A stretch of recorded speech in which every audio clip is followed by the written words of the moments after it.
제목으로 저와 여러분들 이 말씀에 은혜를 나눴으면 좋겠습니다. 아내들이여 자기 남편에게 복종하기를 쉽게 하듯 하라. 이는 남편이 아내의 머리됨이 그리스도께서 교회의 머리됨과 같음이니 그가 바로 몸의 구주시니라. 그러므로 교회가 그리스도에게 하듯 아내들도 범사에 자기 남편에게 복종할지니라. 남편들은 아내 사랑하기를 그리스도께서 교회를 사랑하시고 그 교회를 위하여 자신을 주신 같이 하라.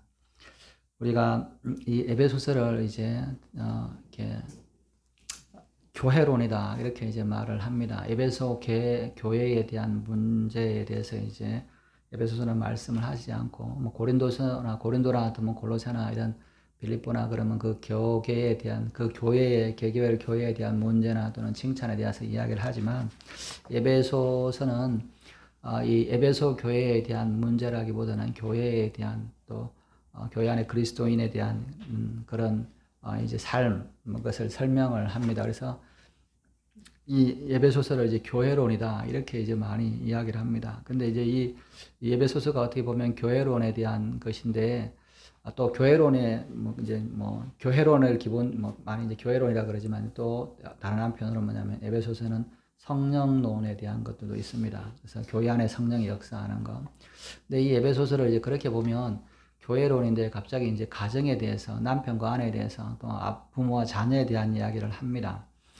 그것은 그래서 이제 우리가 많은 분들도 설교할 때 이제 이 에베소서를 가지고 어버이 주일이나 뭐 어린이 주일이나 이렇게 가정의 달에 이제 설교를 참 많이 하는 말씀이기도 하죠. 근데 이제 이게 사실은 교회라고 하는 것은 그냥 교회당 건물에 와서 예배드리는 이게 아니라 이 교회는 성령의 역사와 또 이 가정의 어떤 방식이라고 하는 것들과 밀접하게 연결되어 있습니다.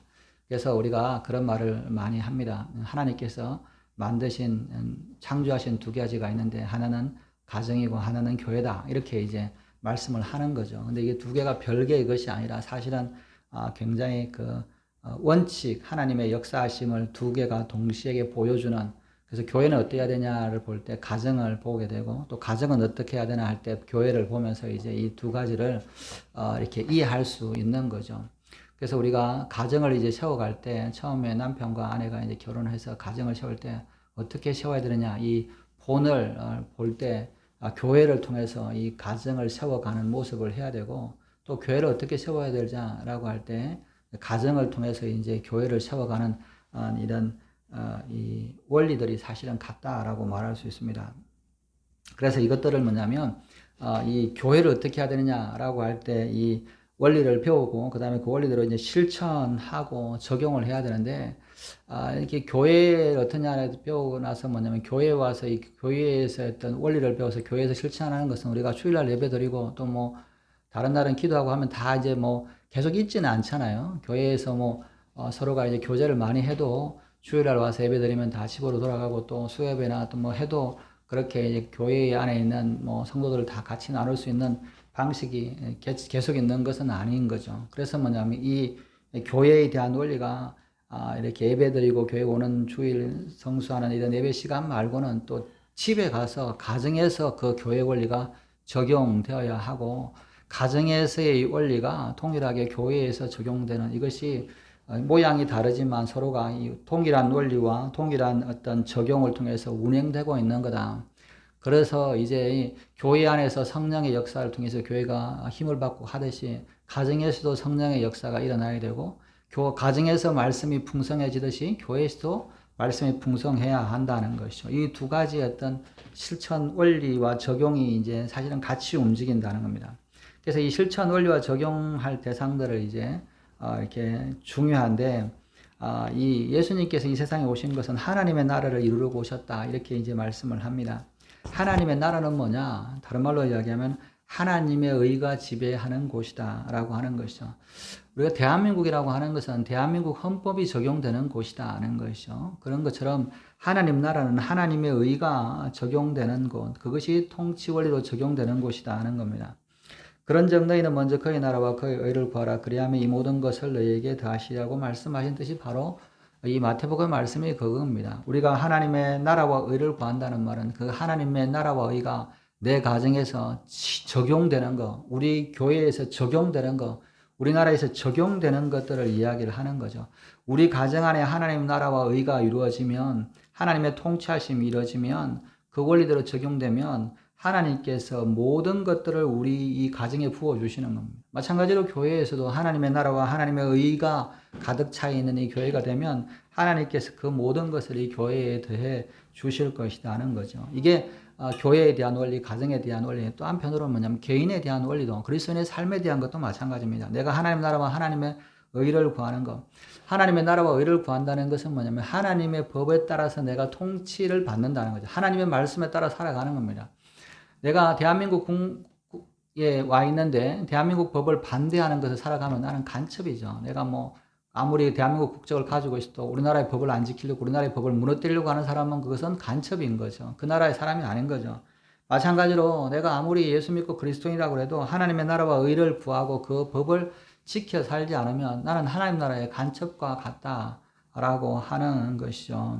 그래서 뭐냐면 예수 믿는 사람, 또 그리스도인의 삶이라고 하는 것은 가정과 교회와 개인 가운데서 이것이 통일하게 적용이 됩니다. 그래서 이제 이 원칙이 사실은 통일하다. 가정에서 하나님 나라 의를 구하는 거, 교회에서 하나님 나라 의를 구하는 거, 우리가 천국에 가면 하나님 나라 의가 바로 직접적으로 임하는 거잖아요. 그죠? 그래서 내 가정에서 하나님 나라 의가 임하는 것을 보고, 또 교회에서 하나님 나라 의가 이루는 것을 보면서 뭐냐면, 저 천국에서 하나님 나라와 의가 완전하게 이루어지는 것들을 소망하게 되고, 그것을 상상하게 되는 겁니다. 여러분, 북한 사람들은 한국에 대해서 전혀 알지 못해요. 왜냐하면 그 나라와 법이 다르기 때문에 상상을 할 수 없는 거예요. 어떤 이제 탈북한 사람, 이 화가가 있는데, 이 젊은 사람인데, 이 사람이 이제 와서 한국에 온 다음에 이제 이렇게 한국에서 대학을 졸업하고 영국으로 유학을 갔는데, 영국에 유학 가니까 이제 뭐 여러 나라 사람들하고 와가지고 이야기하면서 이제 어디서 왔냐, 자기는 북한에서 왔다 그랬더니, 거기서 왔던 사람들이 이제 뭐 모슬림 지역에서 뭐 이란에서 온 사람, 뭐 아프가니스탄 온 사람, 뭐 각자에 이렇게 나라 온 사람들이 막 또 뭐 가자에 있는 이 사람들이 와가지고, 야, 니네들 이렇게 왜 이렇게 우리나라가 지금 문제가 굉장히 많은데 왜 세계는 다 북한 이야기만 하냐? 북한에 대해서 이렇게 뭐 북한에 대해서만 사람들이 관심이 있고 우리 문제는 관심을 안 둔다, 막 이렇게 했다 그래요. 그분이 그렇게 했다 그럽니다. 그러더라고요. 친구들, 니네 집에서 핸드폰 쓸 수 있냐? 쓸 수 있다. 인터넷 되냐? 인터넷 된다. 북한에서는 핸드폰으로 인터넷 하면 죽는다. 그랬더니 그다음부터는 조용하더라는 거죠. 그게 뭐냐면 그 법이 그 나라 법으로 통치함을 받기 때문에 상상을 할 수 없는 거예요. 이렇게 인터넷을 사용하거나 다른 나라와 소통하거나 이런 것 자체를 전혀 상상을 하지 못하는 거죠. 우리 가정에서, 우리 교회에서 하나님 나라와 의와 법이 통치하지 않으면 진짜 하나님 나라와 의가 통치하시는 그 천국에 대한 상상이나 비전이 사라집니다. 그러면 천국에 대해서 별로 관심이 없어져요. 야, 뭐 천국에 있나 보지 뭐. 나는 별로 관심이 없고 또 천국에 대한 소망도 없고 그런 것들이 없다 하는 겁니다. 그래서 예수 그리스도를 주로 고백하고 하나님을 믿는 그리스도인이면 항상 새로운 사회와 새로운 세계에 대한 비전과 환상을 분명하게 갖게 되는 겁니다. 하나님 나라 법이 임하는 사람들은 뭐냐면 이 세계가, 이 나라가 어떻게 새로워져야 되냐, 하나님 나라의 법칙으로 가야 되냐, 그리고 뭐냐면 이 천국에 대한 비전에 대해서 가지고 있기 때문에 그것을 소망하게 되고 그것을 구체화하기 시작을 합니다. 하나님 나라의 법을 통치하기 시작하면 이 나라도, 우리가 살고 있는 이 나라도 그 법에 따라서 통치되기를 원한다는 겁니다. 여러분, 북한에서는 간첩죄와 예수 믿는 것과 동일한 범죄잖아요. 간첩죄보다 예수를 믿는 사람이 처벌이 더 큽니다. 왜 그러냐? 이 예수를 믿는 사람들이 북한에 있다는 말은 뭐냐면 그 사람들은 하나님 나라와 의를 구하는 사람이 되어버리니까, 그 하나님 나라와 의를 구하는 사람은 뭐냐면 이 세상, 이 북한이 처해 있는 이것에 대한 미래에 대한 비전이나 뭐 공산주의, 사회주의에 대한 비전의 환상이 아니라 하나님 나라의 비전을 꿈꾸게 됩니다. 그러면 그 하나님 나라의 비전은 죄와 우상에 있는 북한의 하고는 전혀 맞지 않기 때문에 북한이 설 수 있는 존재 가치가 없어지는 거예요. 그래서 뭐냐면 원수가 되어 있는 거죠. 그런데 우리가 이 신앙생활 할 때 그냥 예수 믿는 사람이 그냥 믿는 것 자체, 나 예수 믿는 그걸로 그냥 다 만족하거나 교회에 왔다 갔다 하는 식으로 신앙생활을 하고 만족을 느끼면 그것은 뭔가 잘못된 것입니다. 그것은 뭐냐면 예수 믿는다라고 하는 것은 새로운 사회에 대한 비전, 환상, 이 새로운 사회의 그 궁극적인 모습은 어떨까요? 새하늘과 새 땅이라고 하는 그 하늘, 하나님의 말씀이 이루어지는 그것을 바라보는 겁니다. 그래서 뭐냐면 이 궁극적인 그 환상을 바라보는 사람들은 지금 살고 있는 이 나라도 하나님 나라와 법이 통치되는 나라가 되기를 원하고 그런 나라를 사모하기 때문에 그런 것들을 위해서 살아가는 거예요. 그죠? 그래서 우리가 이 땅에서 현실적으로 내가 속해 있는 가정과 사회와 국가가 변화해서 하나님 나라와 의가 통치의 이념으로 지어되는 곳, 그리고 뭐냐면 성령이 운행하는 그런 가정과 사회와 국가가 되는 것에 대한 환상과 비전이 있는 거예요. 그래서 뭐냐면 그것을 가지고 있는 사람은 이 땅에서 뭐냐면 그것을 소망하고 그런 것을 항상 바라는 거죠.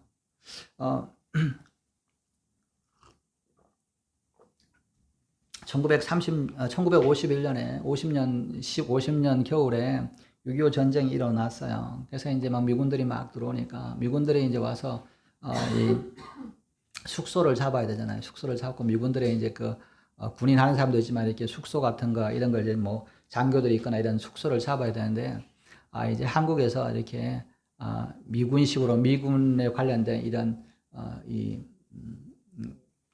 건물을 이제 숙소를 이제 만드는데 아무도 이 숙소를 이제 만들 수가 없는 거예요. 그죠? 근데 이제 그때 이제 우리 잘 아는 이제 뭐 그런 거 있잖아요. 현대 그때 정주영 회장, 뭐 정주영 사장이었죠. 그 사람에게 이제 미군에 대한 어떤 숙소를 만들어라. 미군이 이제 머무를 수 있는 이런 이렇게 전투하는 미군이 와서 쉬거나 또는 와서 머물 수 있는 숙소를 만들어라. 이렇게 했는데 이제 보니까 이제 겨울에도 이렇게 파란 잔디가 있는 그 집, 미국은 대부분 이제 아파트가 아니라 이게 단독주잖아요. 이렇게 잔디가 있고 이런 것들을 이제 만들어야 되는데 겨울에 한국에는 겨울에 잔디가 없잖아요. 그죠? 그래서 만들고 두 가지를 주면 나머지는 이제 뭐 방도 하고 이제 침대 놓으면 되는데 두 가지가 있는데 하나는 파란 잔디가 있는 집을 만들고 하나는 뭐냐면 화장실을 만들어라. 이렇게 이제 화장실을 만들어라. 그렇게 하는데 이 정주영 회장이 이제 잔디를 다른 사람은 다 못 걷는 거 잔디를 어떻게 걷냐? 그러니까 이제 겨울에 이렇게 보리 있잖아요. 보리밭을 통째로 뜯어와 가지고 보리밭을 깔아갖고 이제 잔디를 마는데 화장실을 도저히 만들 수가 없는 거예요. 그게 뭐냐면 화장실에 수세식 자변기를 이제 놔야 되는데 자변기를 본 적도 없고 앉아본 적도 없고 사용해 본 적이 없기 때문에 자변기가 뭔 줄을 알 수가 없는 거예요. 그래서 이것을 알지도 못하는데 어떻게 설치하겠습니까? 그 당시 우리나라에 뭐 자변기를 만드는 사람도 없고 그러니까 아무리 해도 구할 수 없으니까 이제 일본에다가 그것을 구해가지고 이렇게 미국 사람들 이런 것에서 이렇게 똥을 누는 거구나. 우리 뒷간이 아니라 이제 그것을 이제 설치를 해서 그 다음부터 이제 미군 공사를 땄다라고 이야기를 하는 거죠. 근데 한 번도 본 적 없는 이 자변기를 놓으려고 하면 상상이 안 되잖아요. 어떻게 하는가. 지금은 뭐 여러분들 자변기가 뭐 이상한 게 아니고 비디오 있고 다 그러잖아요. 안 본 것은 상상할 수가 없는 거예요. 그런 것처럼 우리가 보고 꿈꾸고 생각하면서 뭐냐면 그것들에 대해서 소망을 가지면 점점점 그에 대한 힘이 생깁니다. 여러분 이 환상은요. 예수 믿는 사람만 이런 환상을 하는 게 아니라 또 예수 안 믿는 사람들도 이 환상을 가지고 있어요. 여러분 이렇게 공산당 여러분 뭐 이렇게 이제 80년대 90년대 보면 대학교에 막 들어오면 대학교 가가지고 대학생들이 신입생 환영해야 되면 50%가 이 빨갱이가 되고 그 다음에 뭐냐면 OT 갔다 오면 80%고 MT 갔다 오면 90%가 이제 공산당이 돼버리잖아요. 그 80년대 말 90년대는 뭐냐, 그죠? 그런 시대인데 뭐냐면 대학교 1학년 애들이 뭐냐면 그렇게 빠지는 이유가 뭐냐면 이 환상이 있는 거야. 정의롭고 공의롭고 정말 평등한 세상에 대한 환상이 막 하면 막 애들이 미쳐버리잖아요. 운동권 애들이 그렇게 막 따라갔잖아요. 그러니까 그 환상이 이런 환상이 있어야 사람들을 움직이게 합니다. 그런데 오늘날 기독교는 이런 환상이 잃어버렸어요. 어떤 집사님이 글을 썼는데 우리 교회가 20년 전에는 뭐냐면 청년부 모이면 젊은 애들이 막 와가지고 뭘 교회도 장식하고 뭐 디자인도 하고 막 그러는데 지금은 뭐냐면 청년들 모이라 그러면 40대 50대들이 와가지고 막 청년부라 그런다. 청년부 자체가 다 없어지고 청년부가 없으니까 대학부랑 같이 하는데 대학부나 청년부 합쳐가야 얼마 안 되기 때문에 몇 명 안 되기 때문에 사람들이 없고 앞으로 10년쯤 되면 이제 청년부 모이라 그러면 60대 70대 분들만 나와서 일하게 생겼다 이런 이야기를 하는 거죠. 왜 그러면 교회가 이렇게 다 떠나가냐? 환상이 없다는 거죠. 비전이 없는 거예요. 본 게 없는 거예요. 이게 꿈이 없는 거예요. 하나님 나라에 대한 그것들을 보지 못했기 때문에 이 기독교가 공산주의만큼도 못하는 이런 환상을 잃어버렸다는 거죠.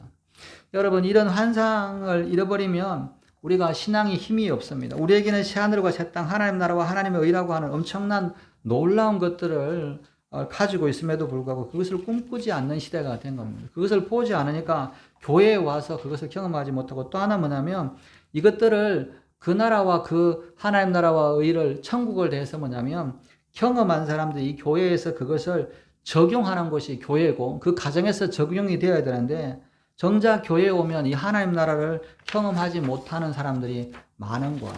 교회에 오면 하나님 나라에서 경험하지 못하고 천국을 경험하지 못하는 겁니다.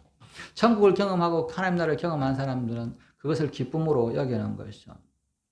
제가 오늘 이제 뭐 전도하다 보면, 요즘에는 이제 전도하다 보면 이렇게 할 수 없이 이제 웬만한 사람은 이제 얼굴 쳐다보면 인사를 하게 돼요. 저도 이제 뭐 전도를 하든 안 하든. 왜냐면 이게 하도 다니니까 이제 제 얼굴을 다 아는데, 저는 이제 상대편 얼굴을 잘 몰라가지고 이제 근데 목사인 거는 다 아니까 이제 만나면 그냥 동네 다니면 다 이제 웬만하면 제 얼굴 쳐다보면 이제 알겠거니 하고 인사하면 그분들도 이제 인사받고 이제 그렇게 하는데, 오늘도 길 가는데 어떤 젊은 이제 분이 저한테 이렇게 보면서 인사를 너무 잘하더라고요.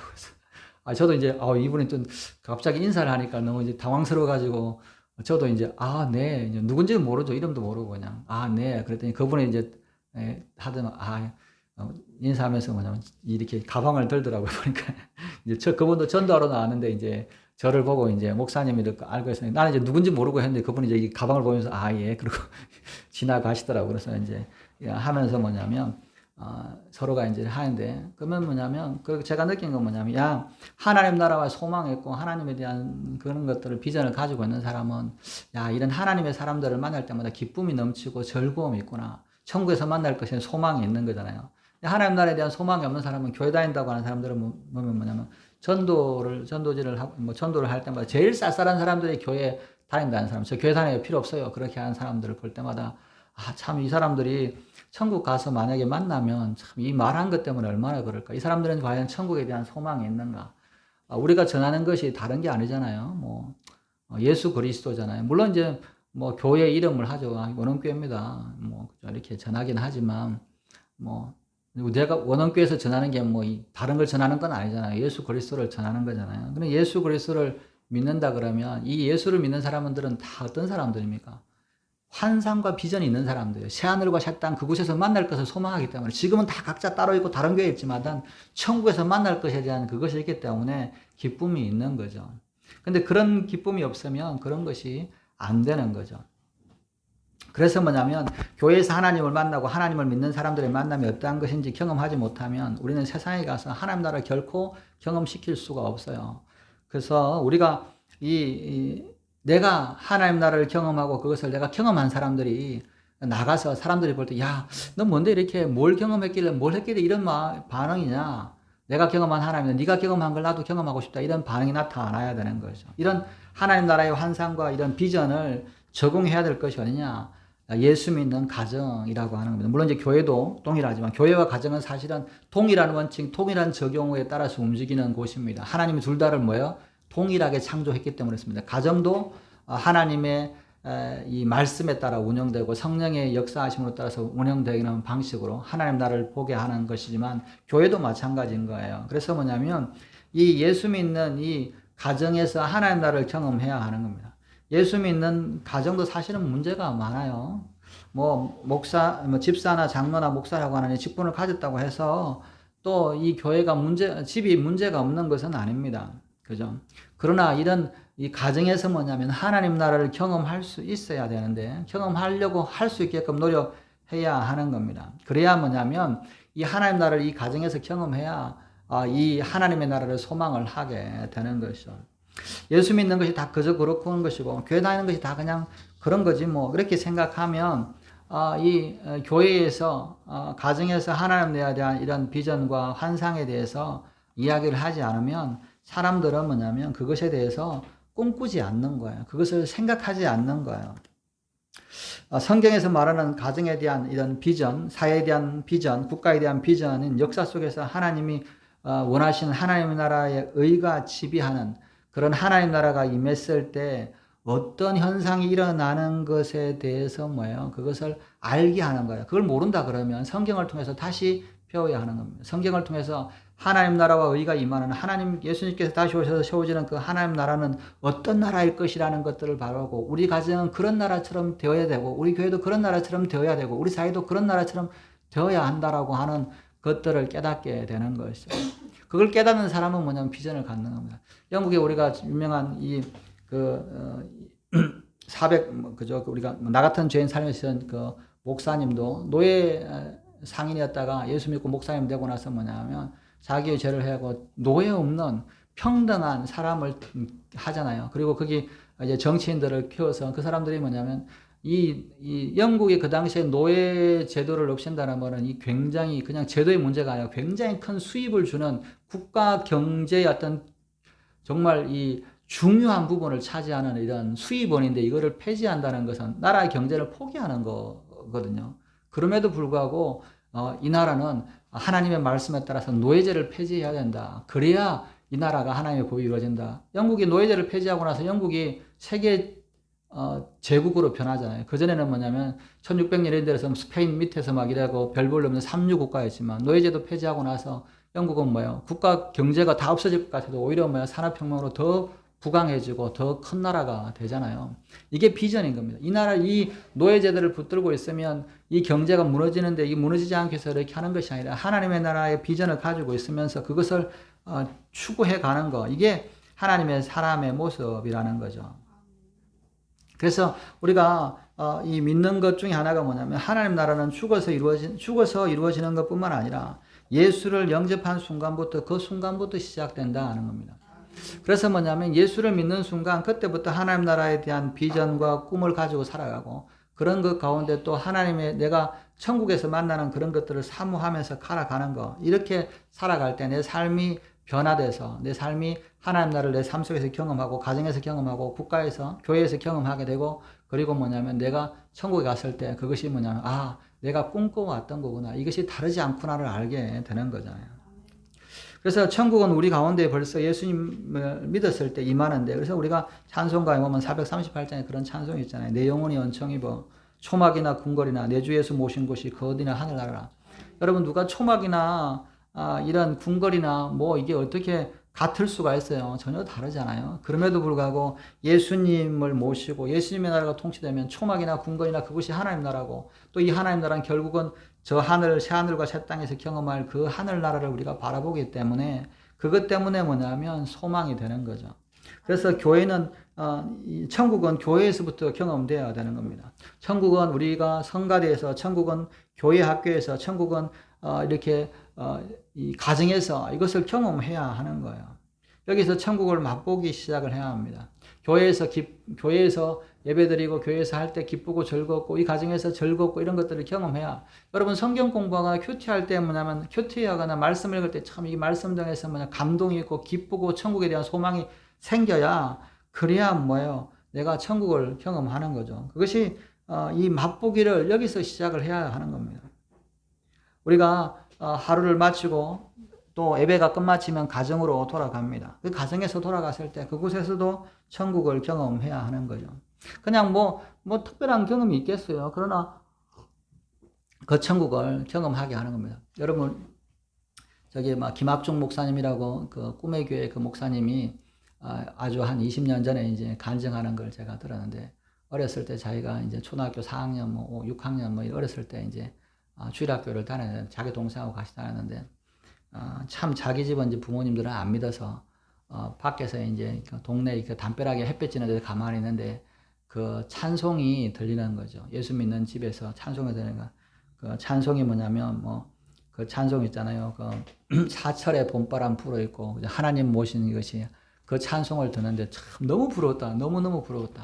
예수 믿는 가정, 예수 믿는데 저렇게 그냥 애들은 그냥 가정 예배 드는다고 대강대강 부르는 그 찬송이 정말 하나님 나라를 경험하지 못한 하나님 나라를 사모하는 그런 자기 집에는 그런 예수 믿지 않는 부모님 믿지 않는 집에 있는 아이가 그것을 너무너무 부러워하고 나는 정말 결혼하면 그런 가정을 이루어야 되겠다.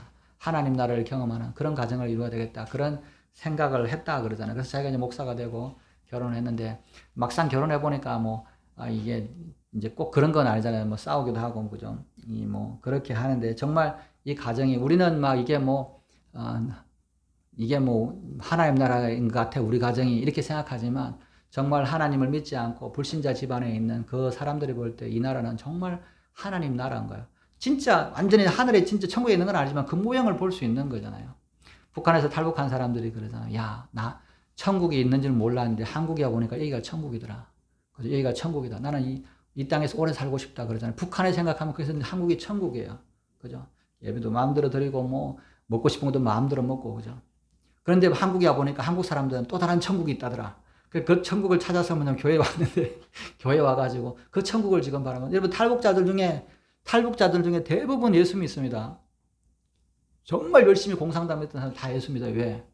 천국을 경험했거든 그 사람들은. 어떻게? 북한에서 한국 오면 이게 천국인가? 야 이게 천국이구나. 그죠? 이게 천국이구나. 이런 천국이 있는지 안 믿었는데 이런 천국이 있구나. 근데 이 교회에서 말하는 하나님 나라의 천국도 내가 지금 안 경험해서 모르지만 내가 보니까 나는 이렇게 한국이 천국인 줄 몰랐는데 와서 보니까 이런 천국이 있는데 교회에서 말하는 이것보다 더 좋은 천국이 있다니까. 난 그것을 믿어야지. 그죠? 한번 경험해 본 사람들은 그잖아요. 그렇게 경험을 하잖아요. 그게 이 가정에서 우리가 가정에서 뭐 완전한 하나님 나라의 천국은 아니지만 정말 하나님 나라에서 느끼는 아주 작은 부분들을 느껴요. 교회에서 아주 작은 부분을 느끼는 겁니다. 그리고 나면 뭐예요? 그것이 뭐예요? 비전이 되고 소망이 되는 거죠. 여러분, 예수 안 믿는 가정이나 예수 안 믿는 사이가 얼마나 정말 이렇게 힘든지 몰라요. 여러분, 우리는 뭐 교회에 있고 뭐 다 그러니까 그렇지만 예수 안 믿는 가정이 한순간이라도 또 예수 안 믿는 사람이라고 한순간이라도 대화를 하거나 같이 이야기를 하다 보면 정말 대화가 안 되고 머리가 아프고 야, 어떻게 이렇게 살까? 이런 것을 보잖아요. 근데 그것은 뭐예요? 그것은 하나님 나라를 경험해보지 못했기 때문에 그렇습니다. 그래서 뭐냐면, 하나님 나라를 경험해야 된다. 그죠? 근데 이 가정에서, 교회에서는 경험해야 되는데, 그런데 이것은 작은 부분을 경험해요. 그러나 그것을 경험하면 뭐예요? 천국엔 더 좋은 것이 있겠구나. 그것을 더 소망하게 된다는 겁니다. 그러면 우리가 이 하나님이 원하시는 이런 가정, 사회, 이런 것들을 유의하기 위해서 또는 교회, 우리가 하나님의 나라를 경험하는 가정과 교회가 되기 위해서는 어떻게 해야 되냐? 가장 중요한 원리는 뭐냐? 성령의 충만함을 받는 원리다 하는 겁니다. 가정에서나 교회에서나 그냥 이것이 단순한 종교 생활이 아니라 정말 성령의 지배하는 성령의 충만한 삶을 성령의 충만한 원리에 따라서 이 가정이나 교회가 운영되고 또는 이 직장이 그렇게 운영될 때 그 경험은 천국을 경험하게 하는 거예요. 모든 사람이 성령의 충만함을 받는 순간 뭐냐면 이 천국을 경험하게 되는 겁니다. 이 세상은 자기 사랑의 원리가 지배하지만 천국 곧 하나님의 나라는 하나님의 사랑의 원리가 지배하는 거죠. 성령의 충만함은 이 사랑이 부원받았다. 교회에서, 이 가정에서 그죠? 성령이 한 개인에게 충만하게 임하면 술에 취해서 엉청망청하던 이 분위기가 시선들이 사라지고 시와 찬미와 신령한 노래들이 그 입술에서 터져 나오는 겁니다. 예수를 믿고 하나님의 성령을 충만하면 입에서 맨날 욕만 나오고 저주가 나오고 불평과 불명이 나오던 것이 시와 찬미와 신령한 노래를 하게 되는 겁니다. 성령이 가정과 교회에 임하면 그곳이 뭐예요? 찬양이 나오고 또 하나님 앞에 시와 찬미와 신령한 노래들을 부르게 되는 겁니다. 그래서 뭐냐면 어떤 위기나 고난이나 패배가 우리 앞에 닥쳐도 감사를 넘치게 하는 게 됩니다. 월요일날 이제 우리 사무엘이 이제 시험을 쳤는데 시험이 떨어졌어요. 근데 다니엘이 뭐냐면 아빠가 걱정할까봐 탁 문자를 보내는데 아빠 사무엘 형이 시험에 떨어졌습니다. 그렇게 문자를 그런데 낭망이 막 이 기분이 막 떨어지는 거야. 야, 내가 너를 뭘 한 건 아니고 네가 앞으로 이렇게 하기 위해서 이걸 하는 게 나한테 유익하다. 그리고 이걸 해보면 네가 앞으로 공부하는 건 얼마나 유익한데. 그래서 아빠가 없는 돈으로 이렇게 해가지고 학원도 했는데 그렇게 그냥 몇 번을 했는데도 고등학교 애들은 다 합격을 하는데도 친구도 하는데 왜 이렇게 안 하고 했냐 이렇게. 근데 이제 낙심이 되는 거예요. 낙심이 되면 참 마음이 그냥 우울한 거예요. 그죠? 와가지고 이제 안 돼. 근데 기운이 너무 떨어지기도 하고 이제 저는 뭐냐면 이렇게 자야 되겠다. 너무 피곤해서 이제 자고 있는데 갑자기 애들이 막 자기들끼리 모여갖고 찬양을 부르고 이제 가다음에 큐티를 하고 막 그러더라. 그래서 애들이 이제 아빠가 이렇게 기운이 빠지니까 이제 자기도 이렇게 이제 긴장하고 하나 보다. 그러고 했더니 조금 이따 자다가 이제 저도 너무 피곤해 일어날 기운이 없어서 다시 또 이제 잠깐 밤에 일어났는데 이제 보아가 이제 찾아왔어요. 이렇게 큐티를 했다고. 그래서 이제 그럼 뭐 했냐 했더니 이제 큐티한 내용을 이야기를 하더라고요. 그래서 이제 그 뭐 잠 누워 있으면서 이제 큐티 내용이 이제 뭐 이게 그 간정 중에 뭘 했는데 이게 떨어졌다. 그래서 떨어진 거를 무슨 뭐 시험에 떨어졌는지 취업이 떨어졌는지 하여튼 떨어졌는데 내용은 저도 이제 우리 부하가 와서 이제 이야기해 주는 것을 이제 들었는데 떨어졌는데 그런데 뭐냐면 이 떨어진 것에 대해서 감사해야 된다 하는 그런 이제 간증이 선 큐티에 보면 말씀하게 큐티가 있잖아요. 이제 그 이야기에서 이제 자기가 뭐냐면 그 부하가 사무엘한테 오빠 이 떨어졌으니까 감사해야 된다고 기도하라고 감사 기도하라고 그래서 감사 기도를 시켰다는 거예요. 그래서 이제 그 사무엘이 안 한다고 그러는 거죠. 적기로 시켜서 이제 감사 떨어진 것에 대해서 감사 기도를 해야 된다고 시켰다는 거예요. 제가 이제 잠결에 듣고 있다가 이제 그래 네 말이 옳다. 떨어진 것에 대해서 아빠는 목사인데 감사하기보다는 낙심이 나는데 딸이 그래도 서당계 3년이면 풍어를 한다고 그 목사 딸이라 그래가지고 그래 속으로 한편은 네 새끼가 아니어서 그렇지 네 새끼 되면 속상할 텐데 오빠를 대고 떨어진 것에 대해서 감사하라고 기도하라고 그러는구나. 그래서 제가 이제 그 이야기를 들으면서 그래 네가 나보다 낫다. 그래서 그래 알았어. 그러고 이제 저도 이제 잠이 들었는데 참 하나님 나라를 경험한다는 게 참 쉬운 건 아닌 것 같아요.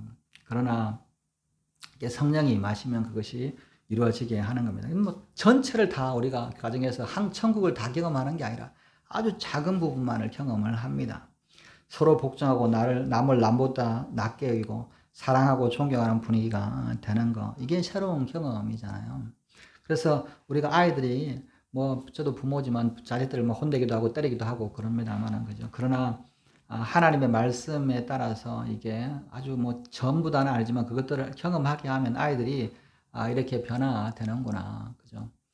시험에 떨어진 거에서 감사하라고 시키는 걸 보면 참 아버지는 못 시키는데 딸은 시키는구나 이렇게 생각이 들었던 거죠. 이게 이제 우리가 경험을 한 거죠. 이게 우리가 그렇게 하나님이 우리에게 이렇게 성령을 통해서 역사하는 원리를 통해서 임하게 되면 우리의 천 환경의 변화가 생각하기보다는 우리의 마음과 생각을 지켜주십니다.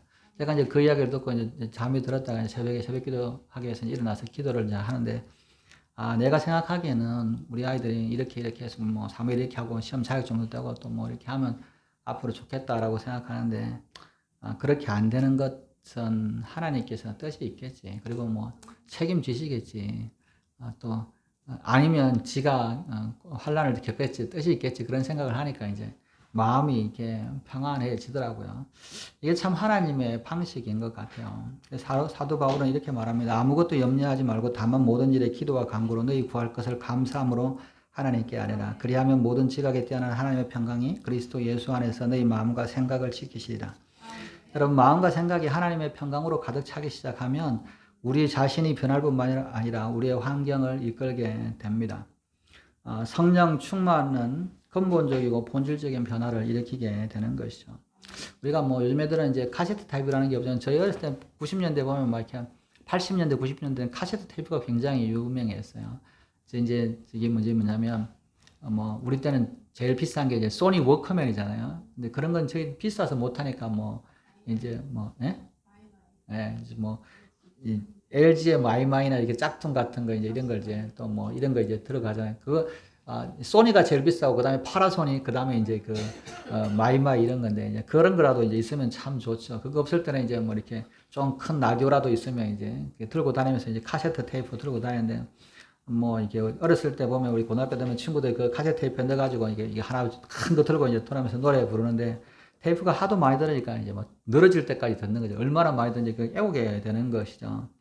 근데 이 뭐 시간이 이 팝송 같은 거 뭐 아무리 들어도 뭐 그것만 넣으면 계속 돌잖아요. 근데 이 테라피가 늘어나도 뭐 그것만 계속 들으니까. 근데 그 찬송 이 녹음기에다가 그 테이프를 오래된 팝송 들었던 늘어진 테이프의 팝송을 빼고 CCM이나 찬양곡을 넣으면 그 곳에서 뭐냐면 찬양이나 복음송이 나오는 거죠. 마찬가지로 성령 충만으로 거듭났다는 것은 낡고 오래된 이 팝송 테이프를 빼내고 새로운 테이프를 넣는 겁니다. 외면은 그대로 있어요. 그러나 근본이 바뀌었다는 겁니다. 그래서 성경에서 뭐냐면 내 배에서 생수의 강이 넘치는 것처럼 성령이 내 마음속에서 생각을 지배하면 내 속에 움직이는 모든 것들이 가치관과 세계관과 우주관과 이런 것들이 근본적으로 변하는 역사가 일어나는 것이죠.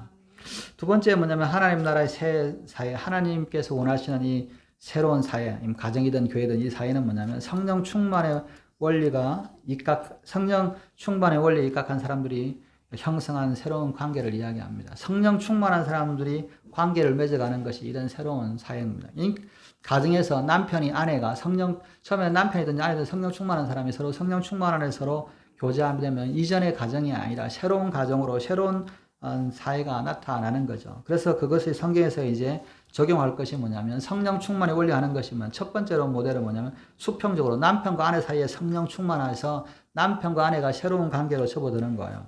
두 번째는 뭐냐면 가정에서 수직적으로 부모와 자녀가 성령 충만해서 이 서로가 부모와 자녀가 성령 충만해서 이렇게 관계를 맺어가는 것이고, 세 번째는 뭐냐면 사회의 기본적인 어떤 주인과 종, 요즘 얘기하면 뭐 기업주와 근로자 이런 관계가 있죠. 그죠? 이런 관계에서 성령 충만한 관계에 대해서 이제 이야기를 합니다. 로마 제국의 당시에는 인구가 5천만이었는데 종이 6천만 명 정도 있었다 그래요. 그러니까 로마 제국은 인구보다 훨씬 더 많은 종들이 노예가 있었던 것이죠. 그런데 이 모델 주종 관계가 이 주인과 종의 관계가 또 이렇게 정부와 국민의 관계가 이 성령 충만한 관계에서 이제 이루어 가야 한다는 겁니다. 첫 번째 우리가 모델 중에서 뭐냐면 이 가정에서 남편과 아내를 통해서 하나님의 사회, 하나님 나라를 경험하게 하는 것들 우리가 이제 성경에서 말씀을 하고 있는데, 성경은 하나님의 새로운 사회를 이룩하는데 가장 중요하고 근본적인 관계는 남편과 아내의 관계에서부터 시작을 한다는 겁니다. 여러분 우리가 이제 이 가정을 이야기할 때, 그래서 에베소서는 이제 교회에 대해서 교회를 두 가지로 이야기해요. 가정을 교회라 그러고 교회를 교회라 그러고 또 사회를 교회라 그러기도 합니다. 이것들이 뭐냐면 이 하나님 나라야 되는데, 이 가정 안에서 가장 중요한 게 뭐냐면 이 가정의 남편과 아내입니다. 우리가 이제 실수하는 것 중에 하나가, 결혼하고서 실수하는 것 중에 하나가 뭐냐면 부부 관계보다 자녀 관계를 더 중요하게 생각하는 경우가 있다는 겁니다. 주위에서 그런 가정이 참 많죠. 부부는 이혼할 수 있어. 남남이니까. 그러나 피는 물보다 진해서 자식만큼은 포기하지 않는다. 이렇게 이야기하잖아요. 또 우리 뭐 어른들은 그러잖아요. 내가 당장 이혼하고 싶지만 자식 때문에 산다. 자식 결혼만 시키면 내가 이혼한다. 이런 이야기를 하잖아요. 이것은 비성경적인 이야기입니다. 성경은 자녀 관계보다 부부 관계를 더 우선해요. 부모와 아내와 자식이 물에 빠지면 누구를 구해야 되냐? 대부분 자식을 구하려고 그러고 아내를 버리려고 그러잖아요. 근데 성경은 뭐냐면 물에 빠지면 아내를 구하고 자식을 버려야 된다. 이런 원리입니다. 그죠? 이게 참 안 맞는 것 같지만 그러나 이게 성경의 원리인 거예요. 그래서 이 에베소서에도 뭐냐면 제일 먼저 부모 자식 간의 이야기를 하는 게 아니라 아내와 남편 사이에 적용을 하고 있는 겁니다. 부부 관계는 사회 관계보다 더 우선하는 겁니다. 부유층이나 사회 지도층이 이 문제 때문에 많이 고민하는 예가 많잖아요. 사회적으로 성공하고 또 뭐냐면 이게 돈도 많고 권력도 있지만 부부 관계에 실패하는 사례가 굉장히 많죠. 세상적으로는 성공했고 존경을 받고 권력 있는 사람이고 능력 있는 사람이라도 부부 관계에서는 공개할 수 없는 참담을 숨기고 살아가는 사람들이 있습니다. 행복한 부부처럼 위장하고 삽니다. 그러나 그들이 정말 이 부부 관계가 깨어지고 나면 사실은 다 깨어진 거죠. 이런데 보면 이렇게 텔레비전 프로나 한때 유명했던 사람들이 그 부부 관계를 보면 정말 이렇게 깨져 있는, 부부 생활을 하고 있지만 그런 깨져 있는, 남편은 자기가 세상에 아내에 대해서 별로 아내 말을 안 듣다가 또 나이가 들어서 아프면 또 이제 부인은 이제 말 안 듣는 남편이 싫으니까 남편에 대해서 무시하고 이런 관계들이 너무너무 많잖아요. 그러나 성경은 뭐예요? 이 가정에서 우리가 성령 충만하고 시와 참여와 신령한 노래로 노래하고 주께 찬양하라고 말씀하는데, 이 첫 번째 적용 대상이 바로 부부 관계입니다. 그 다음이 자녀 관계고 그 다음이 주인과 종의 관계입니다. 부부 관계는 그래서 전통과 습관이나 윤리나 도덕에 따라서 가만히 있어도 자연히 이루어지는 게 아닙니다. 결혼식을 하면 부부 관계가 이루어지는 것이 아니라 이 말씀에 따라서 움직여야 되는 거예요. 아내는 남편에게 순종해야 되고 남편은 아내를 사랑해야 되는 겁니다. 부부 관계는요, 노력해야 한다는 거예요. 노력하지 않으면 부부 관계는 깨진다는 거예요. 부부 관계는 결혼하면 자연스레 유지하는 게 아니라 부부 관계는 노력하지 않는 순간 그 관계는 깨어지는 겁니다. 이것은 교회와 그리스도와의 관계도 똑같습니다. 교회와 그리스도의 관계는 노력하지 않으면 관계는 깨지는 거예요. 예수님은 끊임없이 노력하는데 이 교회가 그 노력을 하지 않으면 이 관계가 무너지게 된다는 거예요. 우리가 결혼했으니까 자동적으로 아이 낳고 잘 살 거라고 생각하지만 그것은 오산입니다. 부부 관계는 끊임없이 가장 값비싼 대가를 치러요. 매일매일 우선순위를 쓰고 이 관계를 위해서 노력해야만이 이 부부 관계가 유지되는 겁니다. 이게 깨지면 어떻게 되냐? 자녀 관계가 깨지고 사회 관계가 다 실패를 하는 거예요. 그래서 뭐냐면 이 성경에서 중요한 것은 성경이 약속한 대로 이 부부 관계는 죽을 힘을 다해서 지켜야 하고 그것을 유지하려고 노력해야 하는 것이 지상 명령입니다. 성경은 하나님이 짝지어 주신 것을 사람이 결코 나누지 못한다고 말씀합니다.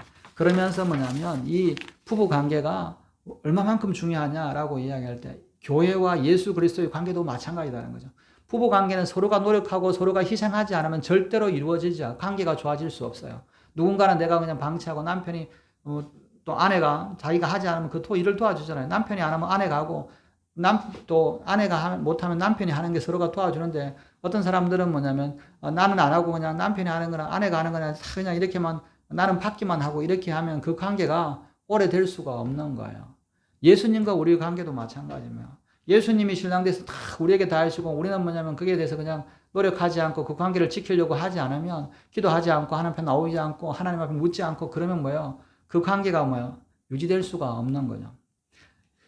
이 관계가 무너지는 것이 가정 안에서도 마찬가지입니다. 이렇게 되면 가정이 무너지죠. 이혼하잖아요. 근데 마귀는 하나님의 가정을 파괴하는 방법이 그런 방법입니다. 야, 어차피 결혼하고 자식이 있는데 당연히 부부가 되지 그걸 뭘 이렇게 우리끼리 이렇게 해. 그냥 부부보다는 아내나 남편보다는 자식이 중요하고 다른 게 더 중요한 게 부부야 한번 결혼했으니까 좀 팽개치고 다른 거를 이렇게 해야지 이렇게 하잖아요.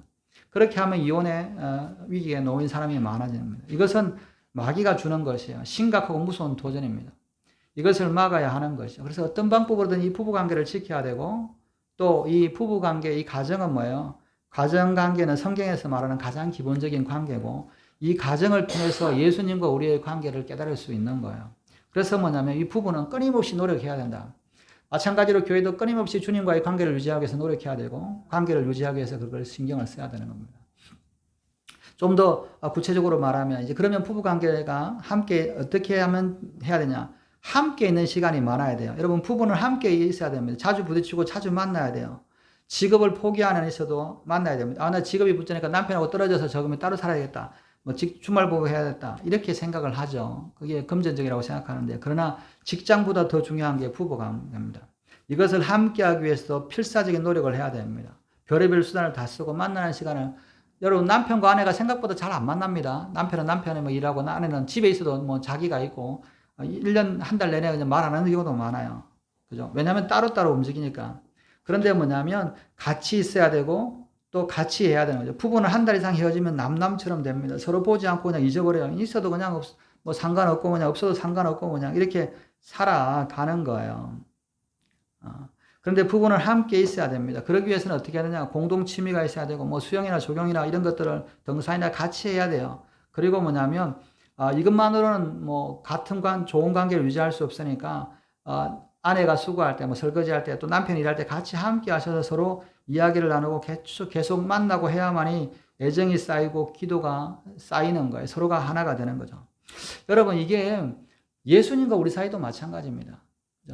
부부가 남편과 아내가 서로가 함께 안 있는 것처럼 우리도 예수 믿는 사람인데 예수님하고 함께 안 있는 사람이 너무너무 많아요. 예수님을 언제 만났는지 30년 전에 내가 처음에 신앙생활 할 때 만나고 한 번도 만나지 않은 사람들이 너무너무 많은 거예요.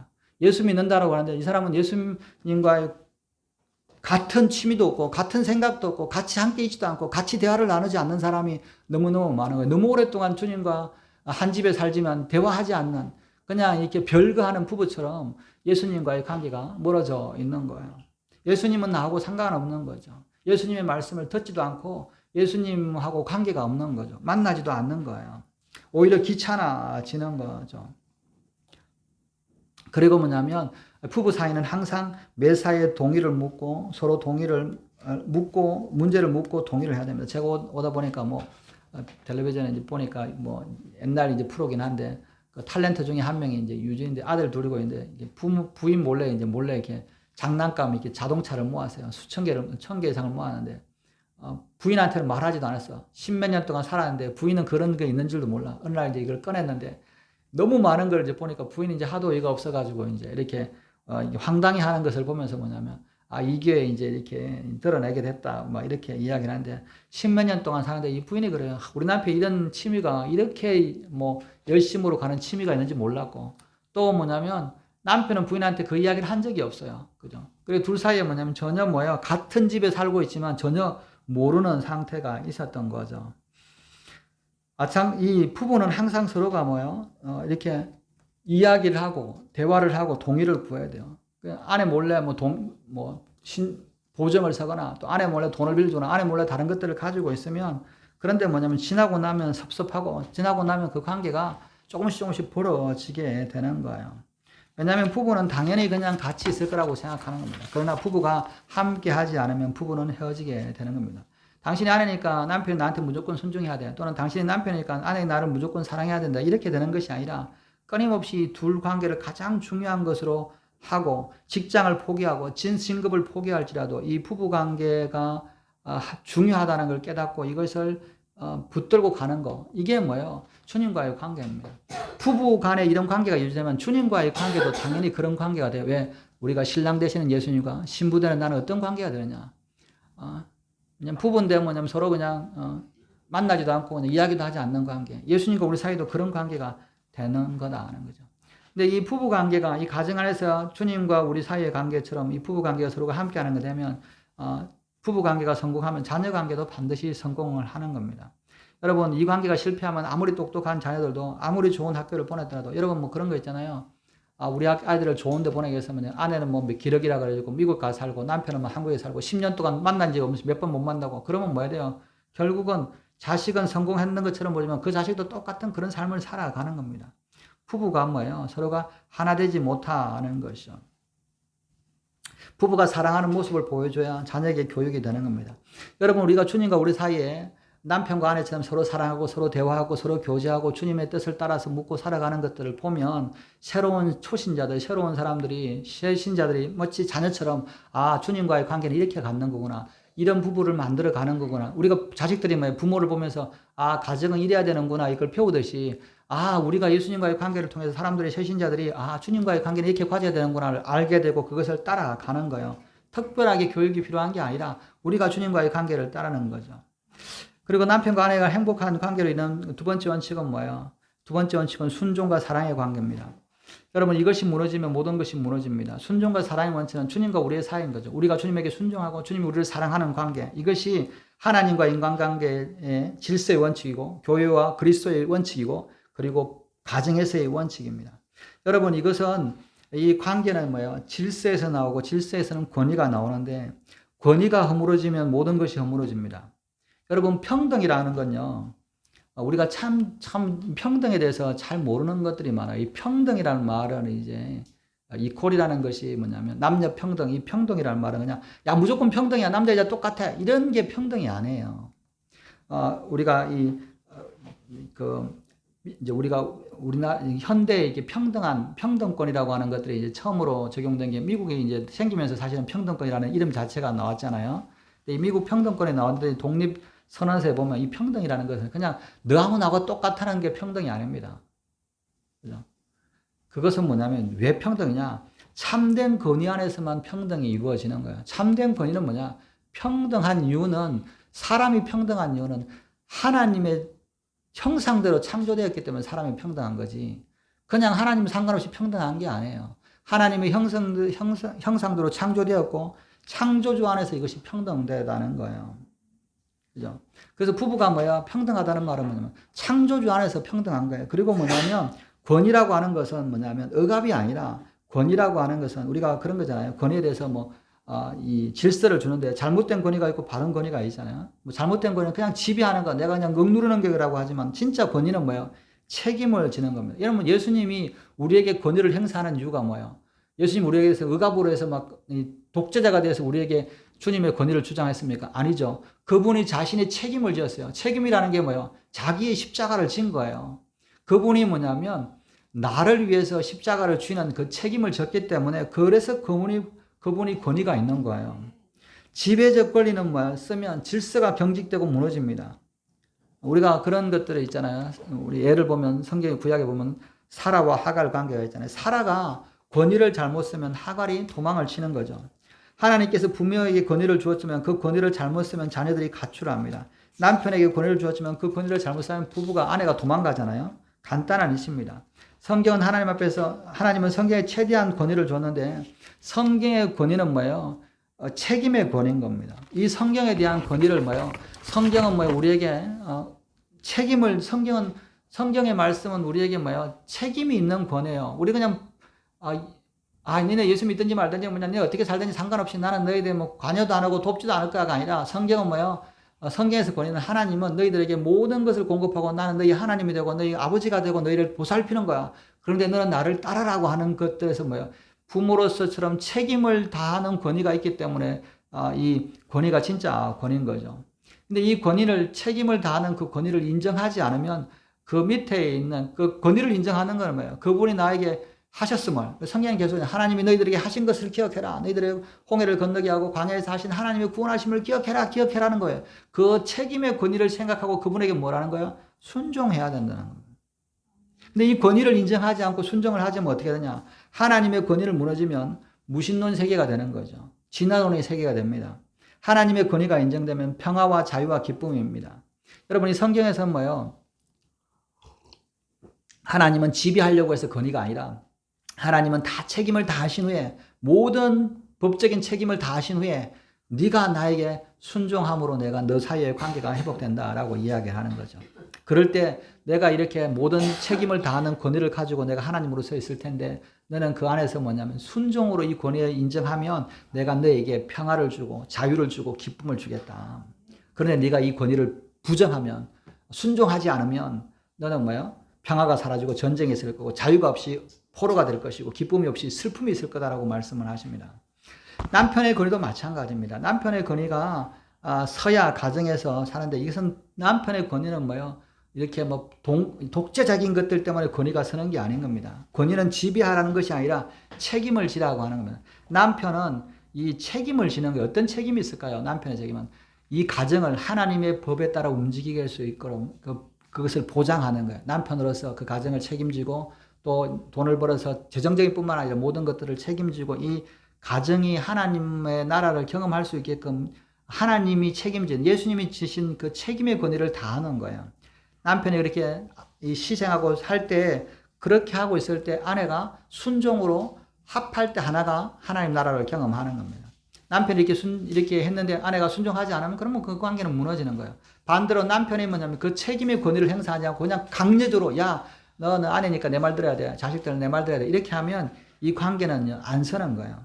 그래서 우리가 뭐냐면 가정을 세울 때 남편은 하나님의 책임의 권위, 예수님의 책임적인 권위를 가지고 가정을 운영하고 또 뭐냐면 가정의 아내는 우리가 예수님 앞에 교회가 주님 앞에 하듯이 순종에 관한 하나님의 백성이 하나님에게 순종하는 이스라엘 백성들이 하나님 앞에 했던 순종의 원리로 해야 된다. 그렇지 않으면 그 관계가 무너진다는 것이죠. 그렇지 않으면 하갈처럼 모두 다 도망을 하죠. 하갈이 그래서 도망을 갔잖아요. 사라가 잘못했죠. 책임적인 권위 주인에게 아니라 나는 그냥 여주인이니까 내 말 다 들어. 너 이제부터는 막 학대 그죠. 그러니까 하갈이 있다가 성질을 나고 난 못 전져 순종 못해. 이렇게 하는 권위는 싫어. 도망갔어요. 그런데 도망가고 나서 하갈이 하나님의 천사를 만나고 나서 뭐냐면 하나님 축복을 받으니까 다시 사라에게 돌아갔습니다. 그리고 성경은 한 번도 하갈이 사라를 무시했다거나 하갈이 사례를 비난했다는 그런 말이 없어요. 뭐예요? 순종했더라. 그죠? 순종했더라. 그 권위 안에 복종을 한 거예요. 그게 중요한 겁니다. 예수님의 권위도 마찬가지입니다. 사랑의 권위, 헌신의 권위, 희생의 권위죠. 책임을 다하는 권위잖아요. 여러분 우리가 이 남편들이 가정에 문제가 되는 남편들이 권위를 볼 때 뭐냐면 이런 예수님의 그 책임을 다하는 사랑의, 헌신의, 희생의 권위가 아니라 뭐 폭력이나 힘으로 하거나 아니면 돈을 많이 벌어주니까 내가 권위가 있어. 내가 돈 벌어줬는데 왜 내 말 안 들어? 막 이렇게 하잖아요. 나는 이렇게 뼈 빠지게 돈 벌어줬는데 왜 가정은 나를 다 무시해? 그잖아요. 이런 권위로는 아내를 순종을 받아낼 수가 없어요. 예수님의 권위로 행하여 아내가 남편을 순종하는 겁니다. 희생해야 되는 거예요. 헌신하고 사랑을 하는 거예요. 희생하고 헌신하고 사랑하는 것을 보여줘야 아내가 남편의 권위를 인정하고 순종하는 겁니다. 이런 관계가 사실은 주님과 우리의 관계라는 거죠. 그래서 뭐냐면 이 가정뿐만 아니라 교회에서도 마찬가지죠. 교회에서도 마찬가지고 국가에서도 마찬가지고 이 예수님의 권위로 지도자가 된 사람은 희생하고 순종하고 책임을 지는 사람, 이것이 진짜 권위인 것이죠. 미루는 것이 아니라. 그것이 중요한데 우리가 이제 신앙생활 하다 보면 그런 것들을 참 인정하기가 쉽지 않아요. 여러분 교회에서도 그런 거 있잖아요. 대부분 보면 가정에서 아내들이 예수님을 더 잘못 믿는 경우가 많잖아요. 남편보다 아내들이 더 잘 믿는 경우가 있어요. 그죠? 이럴 때 그러면 뭐냐면 아내들은 막 고통하잖아요. 우리 남편은 왜 이렇게 예수를 안 믿어?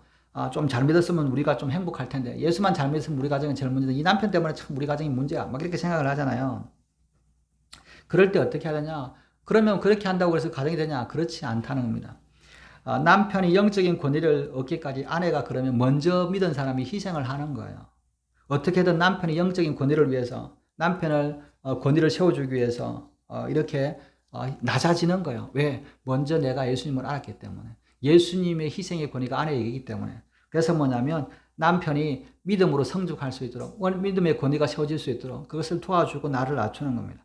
남편의 믿음이 흔들리는데 뭐 엄마가 아무리 믿음이 좋은다 해서 그 가정에 자녀가 믿음을 세워지지 않잖아요. 갈등이 생기잖아요. 그래서 뭐냐면 먼저 믿은 사람이 먼저 그것에 대해서 스스로 낮아져야 됩니다. 남편이 먼저 믿고 아내가 믿지 않은 믿음이 약하면 남편은 뭐예요? 서로 낮아져서 그 아내를 책임지고 아내에 대해서 헌신과 권위를 사용할 때 그 사랑을 줄 때 아내가 뭐예요? 예수님의 사랑을 경험하고 믿음으로 세워지는 것처럼 아내가 먼저 믿었으면 남편이 권위가 설 때까지 아내로서 눈물을 흘리고 기도하고 그 사람을 위해서 높여주는 거예요. 그래서 뭐냐면 이것을 경험할 때 이 남편이 아내 때문에 예수님을 경험하고 정말 믿음으로 서러지는 것이죠. 여러분 그래서 뭐냐면 이 하나님의 원칙에서는 책임의 권위를 행사하고 그리고 순종하는 것이 중요하다.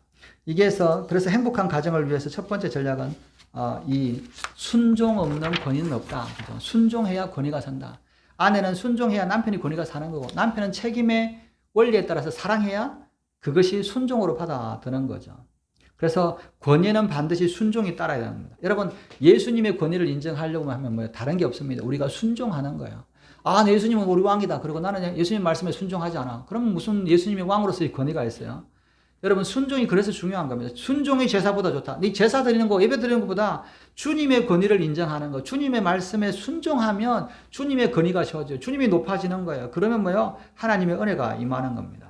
예수님은 하나님의 뜻을 위해서 완전히 순종하셨어요. 십자가 지기까지 순종했습니다. 그러면 우리가 순종하지 못할 일이 없죠. 십자가를 질 각오만 있으면 순종하지 못할 이유가 없습니다. 순종에 가장 걸림되는 게 뭐예요? 자존심인 거잖아요. 그런데 예수님 말씀하십니다. 누구든지 나를 따라오려거든 자기 십자가를 지고 자기를 부인하고 자기 십자가를 지고 나를 따를 것이라고 말합니다.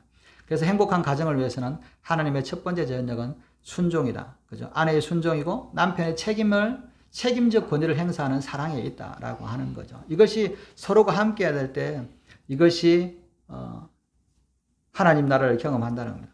여러분 예수님이 우리 집에 찾아오면 어떻게 대접하겠습니까? 대부분 그런 이야기 막 잘하겠죠. 근데 대부분 보면 뭐냐면 잘하지 않을 사람이라는 게 보여요. 뭐냐? 남편을 예수님처럼 아니라 그냥 동네 강아지처럼 대우하는 거죠. 이준표 목사님, 한순교회 목사님이 그런 간증을 했잖아요. 자기가 결혼을 개최하고 계속 강대상에서 이렇게 강대상에서 교회를 위해서 내가 주님을 사랑하는 것을 보여주고 막 이렇게 하니까 사모님이 3번인가 집을 나갔다 그래요. 집을 나가가지고 장로님이 쫓아가지고 사모님 모셔오고 사모님 올 때마다 집을 나가고 그러니까 교회에서 사모님이 집 나가면 당에 장로들이 쫓아가지고 사모님 모셔오는 일이어서 자기가 생각할 때 참 우리 교회 제일 방해되는 것이 우리 집 사람이다. 이 사모가 제대로 못해하고 교회가 어렵다. 그리고 이게 강대상에서 이불 깔아놓고 잠자고 있는데 기도하고 있는데 예수님이 나타나고 중표야, 네가 나를 사랑하냐? 네, 사랑합니다. 너는 안 사랑한다. 무슨 소리입니까? 제가 이렇게 집에도 안 들어가고 이불 깔고 자는데 오늘 예배소서 말씀 보였잖아요. 그죠? 그리스도가 교회에 사랑하는 것처럼 남편들이 아내를 사랑해라. 너 아내를 사랑하지 않으면서 내가 너를 사랑하는 걸 어떻게 아냐? 그 사랑을 네가 어떻게 전하는데?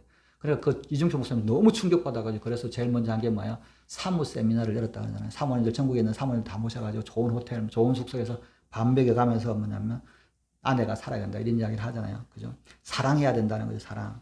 그게 중요한 거예요. 그래서 예수님을 경험해야 되는 거죠. 그러므로 교회가 그리스도에게 하듯이 아내들도 범사에 자기 남편에게 복종할지니라. 여기서 범사란 말은 뭐예요? 범사에 복종할 수 있는 힘은 어디입니까? 아내가 남편한테 어떻게 복종합니까? 사람의 힘으로 못 하잖아요. 성령 충만해야 되는 겁니다. 남편이 어떻게 아내를 위해서 십자가 줄 수 있습니까? 성령 충만해야 한다는 거죠. 그래서 뭐냐면 두 가지 이야기합니다. 교회가 그리스도에게 하듯이 아내는 범사에 자기 남편에게 순종하고 남편들은 아내 사랑하기를 그리스도가 교회를 사랑하는 것처럼 그 교회를 자신의 주신 같이 아내를 사랑해라.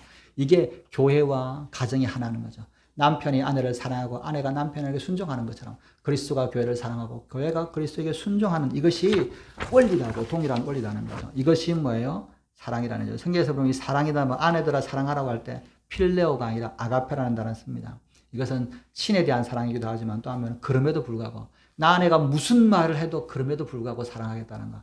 여러분 우리가 생각할 때 예수님 우리의 사랑은 뭐예요? 야 네가 자랑하니까 나를 사랑하는 게 아니죠. 네가 그럼에도 불구하고 내가 너를 사랑하겠다는 거잖아요. 예수님 우리 사랑이 그럼에도 불구하고 사랑하겠다. 이게 예수님 우리에 대한 사랑이라면 남편들도 아내에게 그럼에도 불구하고 사랑해야 된다는 사랑으로 해야 한다는 겁니다.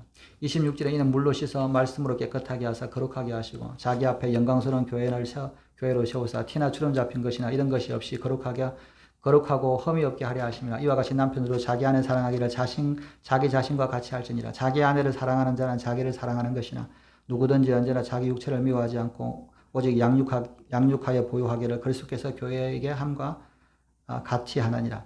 남편이 아내를 사랑하는 방법은 뭐냐? 예수님께서 교회를 물로 씻어 말씀으로 깨끗하게 하셔서 구별하여 자기 앞에 영광스러운 교회로 세운 것처럼 티나 주름 잡힌 것이 없이 거룩하게 하신 것처럼 남편들도 아내를 사랑하고 말씀으로 아내를 사랑하고 자기 몸처럼 아끼라는 겁니다.